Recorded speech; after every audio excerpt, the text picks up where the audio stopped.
Well, hello, this is Mark Schwanz, and I'm a digital coach in Lynwood, California, at Mark Twain and Washington Elementary Schools. In this video, I will share what I feel are important aspects of UDL, Universal Design for Learning, and how to move from understanding to action.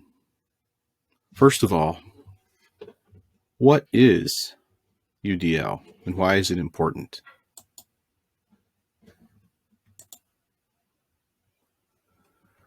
Well, let's be honest, and let's make learning work for all. UDL, in my own words, is learning materials and experiences created to include all learners with all their varying abilities. Note here in this article at webaim.org, it has a good definition of the basic principles of accessibility. For example, you can see here they have the categories: visual, auditory, motor, and cognitive. And I think, in my estimation, of my own understanding, I think I often have only been thinking about the visual and auditory and not the motor and cognitive disability categories. Okay, also over here, I've noted in this article, Designing Online Learning by Smith and Basham. It's from 2014. Well, I've noticed that they have a good breakdown of the standards for web accessibility. See here, box 1. And it covers the World Wide Web Consortium, W3C, and their development of the WCAG standards. Then you have the 508, Section 508 of the Rehabilitation Act. And then you also have this International Digital Publishing Forum, IDBF, or the publication is EPUB 3.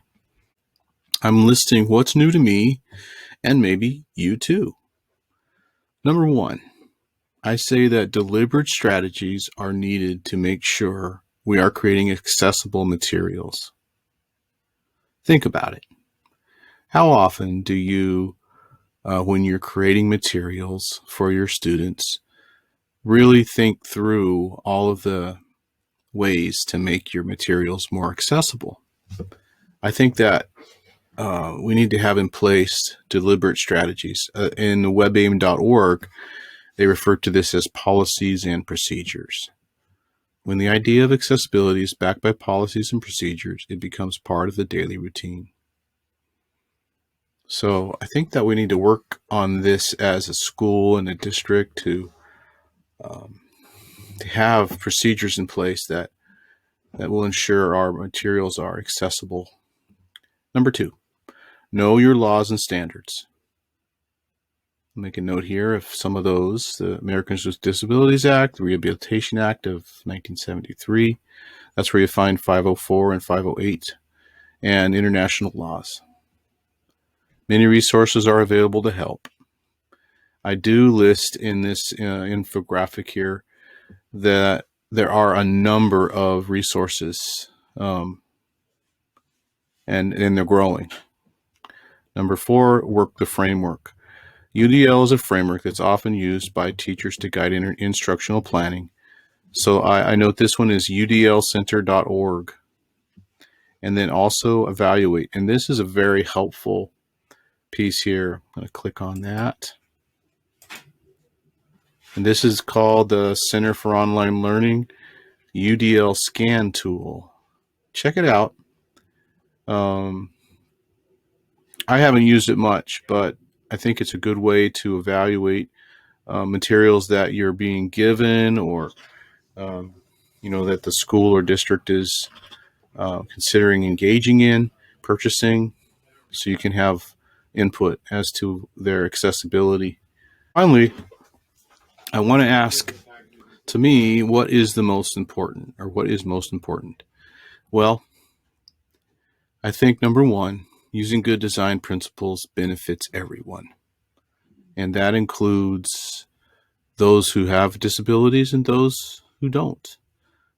Having things designed well, from print to media, it just makes sense. Now, number 2, know the UDL tools in the apps and materials you already have.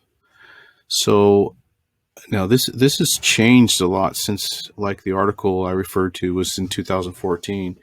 A lot of our tools now have good design principles built into them. For example, we use Flipgrid. At least we have it available, and a number of teachers are using it. And here I noted a link to that because they have built in some accessibility features. You have closed captions, immersive reader. It's fully built into Flipgrid. It reads text aloud. Student-generated transcripts, text with video, and accessibility best practices. Screen, keyboard shortcuts. You got to look at that list. It's pretty full. Not just a little bit, but a lot. Also, on this link, I noted that even something as basic as our student Chromebooks have a number of accessibility features built into them. So I linked to this article on support.google.com on how to turn them on, how to check them out. So I think it's good to know those things so they can be enabled or turned on for various students as needed.